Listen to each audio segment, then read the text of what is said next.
नमस्कार, आर्यन खबर पे आपका स्वागत है। मैं हूं दीपक प्रियदर्शी। बिहार के शिक्षा विभाग में शिक्षकों का ट्रांसफर एक अबूझ पहेली है। लंबे समय से यह प्रक्रिया चल रही है, लेकिन यह प्रक्रिया खत्म होने का नाम नहीं ले रही।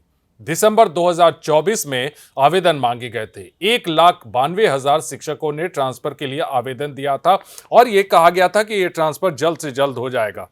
लेकिन वो जल्द से जल्द आज 6 महीने बीत गए, लेकिन वो प्रक्रिया अभी तक प्रक्रियाधीन है और अभी तक उसमें कितना समय लगेगा ये अभी कहना मुश्किल है। तकरीबन 1,92,000 में से 60,000 शिक्षकों का ट्रांसफर तो हो गया, अभी भी 1,30,000 शिक्षकों का ट्रांसफर लंबित है। कहा जा रहा है कि स्कूल आवंटन अभी नहीं हुआ, जिला आवंटन हो गया है, स्कूल आवंटन बहुत जल्द कर दिया जाएगा। लेकिन इसी बीच शिक्षा विभाग का एक और फैसला आता है कि जो शिक्षक ट्रांसफर नहीं चाहते हैं वो अपना आवेदन वापस ले ले, और धड़ाधड़ जो है वो 10,000 से अधिक शिक्षकों ने अपने ट्रांसफर वापसी का एप्लीकेशन भी दे दिया है। अब सवाल ये उठता है कि आखिर सरकार अपने ही आदेशों में क्यों उलझती है? शिक्षा विभाग अपने ही आदेशों में यू टर्न क्यों ले लेता है? देखिए, कई ऐसे मुद्दे हैं जिस पर सरकार ने घोषणा तो की, लेकिन वो घोषणा अभी तक पूरी नहीं हो पाई। एक तो शिक्षकों के ट्रांसफर का मुद्दा हुआ जो 6 महीने से लंबित है। दूसरा, सक्षमता की बात आई। उस समय सरकार ने कहा था कि सक्षमता की परीक्षा जो है 5 चरणों में ले ली जाएगी और उसके बाद राज्यकर्मी का दर्जा दे दिया जाएगा। 2 चरणों की परीक्षा हुई, तीसरे, चौथे और 5वें चरण की परीक्षा का अभी तक कोई सुगबुगाहट नहीं है। वहीं बीपीएससी को लेकर भी कहा गया था, शिक्षा मंत्री ने स्टेटमेंट दिया था कि बीपीएससी टीआरई 4 भी बहुत जल्द होगा, लेकिन अभी तक उसकी भी कोई सुगबुगाहट नहीं है। अब सवाल यह है कि शिक्षा विभाग को इतना यू टर्न क्यों लेना पड़ता है? क्यों अपने आदेशों में ही उलझ कर रह जाती है? क्या शिक्षा विभाग का जो सिस्टम है, जो मैकेनिज्म है, वो मैकेनिज्म आदेशों के साथ नहीं चलता? क्योंकि बहुत सारे ऐसे सवाल हैं, बहुत सारी ऐसी चीजें हैं जिस पे कहीं ना कहीं सवाल खड़े होते हैं। अब सरकार ने ये फैसला, शिक्षा विभाग ने ये फैसला तो कर लिया कि जिनको ट्रांसफर वापस लेना है वो ले सकते हैं। देखिए, इससे कई सवाल खड़े होते हैं। अब उस सवालों के जवाब कहाँ होंगे और कैसे होंगे और कौन देगा, ये भी एक बड़ा सवाल है। देखिए, हमने उन मुद्दों को कुछ खंगालने की कोशिश की है और उन मुद्दों में क्या है वो आपको दिखाते हैं। आप जिस तरह से देख रहे हैं अपनी स्क्रीन पर कि शिक्षा विभाग का शिक्षकों के ट्रांसफर पर जो यू टर्न हुआ है उसमें कई मुद्दे हैं। देखिए, दिसंबर 2024 में आवेदन मांगे गए थे। 1,92,000 से अधिक शिक्षकों ने आवेदन दिया। 60,000 से अधिक शिक्षकों का ट्रांसफर हो गया। 1,30,000 शिक्षक ट्रांसफर के इंतजार में अभी भी हैं। जिला आवंटन हो गया, स्कूल आवंटन का इंतजार है। अब सरकार कह रही है कि जो ट्रांसफर वापस लेना चाहते हैं वो ले सकते हैं। लेकिन बड़ा सवाल ये है कि इसमें कई ऐसी चीजें हैं जिस पर अभी तक कुछ भी क्लियरिटी नहीं है। मतलब उसमें साफ साफ कुछ भी नहीं है कि आखिर उसमें जो समस्याएं आएंगी उन समस्याओं का क्या होगा। देखिए, हमने कुछ खंगालने की कोशिश की है और उसमें कई ऐसे सवाल हैं। पहला सवाल, 10,000 शिक्षकों ने फॉरेन ट्रांसफर वापसी का आवेदन तो दे दिया, अब आने वाले दिनों में इसकी संख्या और बढ़ेगी तो क्या होगा?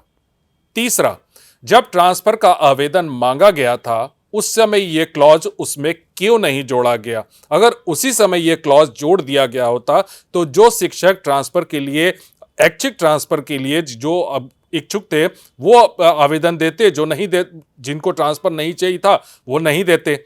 लेकिन आवेदन लेने से अब तक 6 महीने इसे ट्रांसफर प्रक्रिया को क्यों लटकाया गया? अगला सवाल, क्या शिक्षा विभाग ट्रांसफर के दबाव को नहीं झेल पाया? क्योंकि लाखों की संख्या में शिक्षकों का ट्रांसफर, उनका स्कूल आवंटन होना था, तो क्या शिक्षा विभाग ट्रांसफर के दबाव को नहीं झेल पाया? अगला सवाल, क्या शिक्षा विभाग की ट्रांसफर पॉलिसी सही नहीं थी? अगला सवाल, क्या ट्रांसफर करने वाली जो कमेटी बनी थी, मार्च में यह कमेटी बनी थी, 16 सदस्यीय कमेटी बनी थी, इस काम को पूरा नहीं कर पाई? और सबसे बड़ा सवाल यह है कि जिनका ट्रांसफर हो गया वे आवेदन वापस ले रहे हैं, लेकिन उनकी जगह किसी और का ट्रांसफर हो गया और वे वापसी नहीं चाहते, तो ऐसे में जिन्होंने ट्रांसफर कैंसिल करने का आवेदन दिया है वैसे शिक्षकों का क्या होगा? देखिए, ये 8 ऐसे सवाल हैं जिन सवालों का जवाब नहीं है।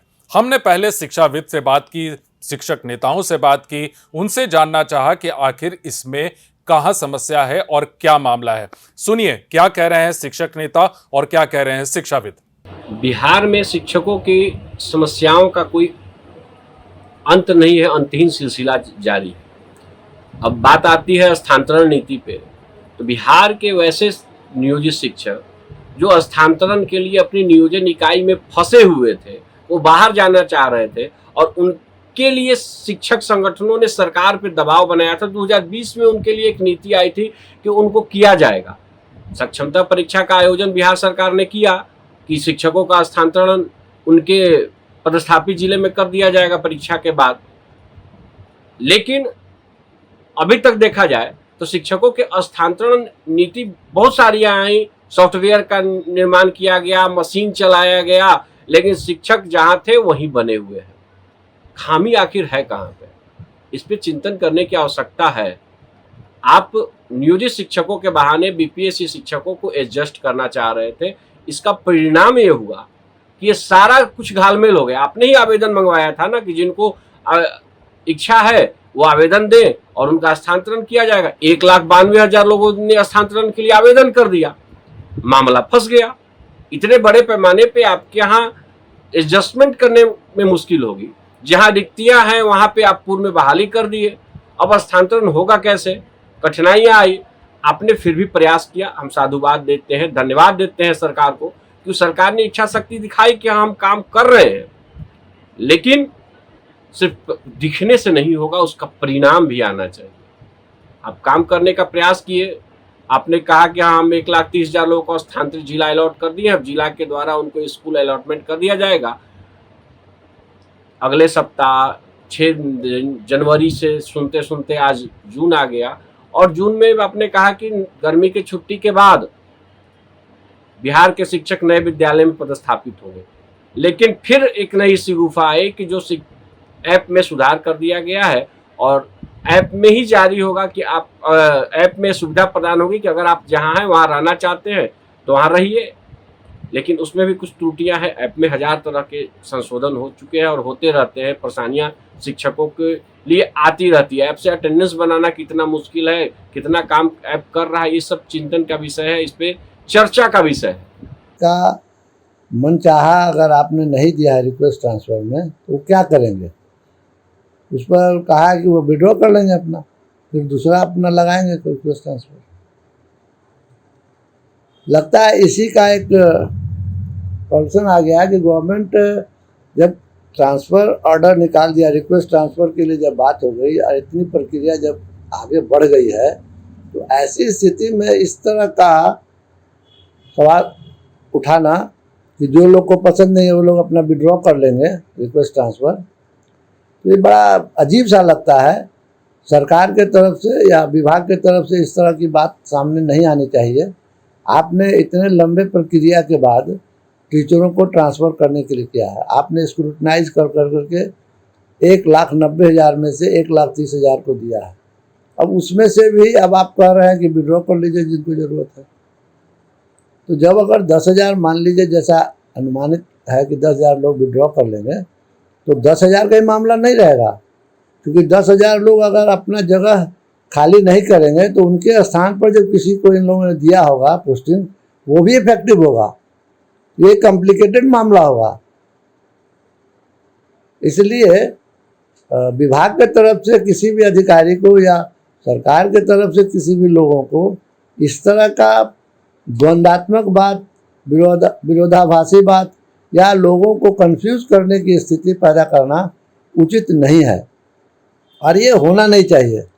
इस तरह का कोई आदेश अगर आप निकाल दीजिए कि जिनको ज़रूरत नहीं है वो लोग अपना नाम वापस ले लें, क्योंकि रिक्वेस्ट ट्रांसफ़र है।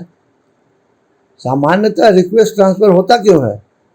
रिक्वेस्ट ट्रांसफ़र कर्मचारी तभी मांगता है जब वो अपने सरकारी काम को सुचारू रूप से करने के लिए और अपने परिवार का भी जो दायित्व है उसको भी सुचारू रूप से निर्वहन करने के लिए ही मांगते हैं कि हमको पर्टिकुलर जगह पर अगर हमारी पोस्टिंग हो जाएगी तो हम दोनों काम को सही ढंग से कर पाएंगे। तो आपने सुना कि कई समस्याओं का जिक्र कर रहे हैं और कई तरह की चीजें कर रहे हैं कि आप अगर किसी आदेश को या अपने आदेश को अगर लागू करते हैं या फिर उसे लाते हैं तो उसके प्रॉपर इम्प्लीमेंटेशन यानी उसके हर कोण में आने वाला क्या होगा उस पर शिक्षा विभाग के अधिकारियों को देखना होगा, एसीएस एस सिद्धार्थ को देखना होगा। अब यू टर्न से जाहिर सी बात है कि यह प्रक्रिया अभी और उलझेगी, क्योंकि जिस तरह से अभी 10,000 के शिक्षकों ने आप ट्रांसफर वापसी का आवेदन दिया है, यह संख्या तो अभी और बढ़ेगी, क्योंकि जब 1,30,000 शिक्षकों के कोई स्कूल आवंटन होगा और वो स्कूल आवंटन अगर उनके मन के मुताबिक नहीं होता है तो फिर वो भी ट्रांसफर के लिए आवेदन देंगे। अब वो ट्रांसफर के लिए आवेदन देंगे तो उसके बाद क्या होगा? क्या पूरी प्रक्रिया, पूरा सिस्टम क्या ट्रांसफर करने में ही उलझा रहेगा? ये सवाल है जिन सवालों के जवाब शिक्षा विभाग को देने होंगे। वीडियो देखने के लिए धन्यवाद।